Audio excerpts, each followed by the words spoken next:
Zamislite ovo, play-off 27. avgust 2026. revanš. A prvi mečevi, evo šta se desilo. Crvena zvezda Plzeň 3:0, perfektno. 3 gola, 0 primljenih. Lech Thun 7:0. 7 golova u jednom meču. Neverovatno. Jagiellonija Iberija 4:0. 4 komada lagano. Benfica, Bešiktaš, Ofi, Anderlecht, svi po 3:0, svi sigurni. Salzburg, Ferencvaroš, St. Truiden, svi po 1:0, na jedvite jade. A onda 2 iznenađenja.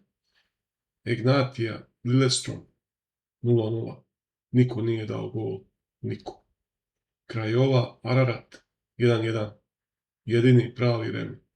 To su prvi mečevi. Pitanje je, ko prolazi dalje? Odgovor je 27. avgusta.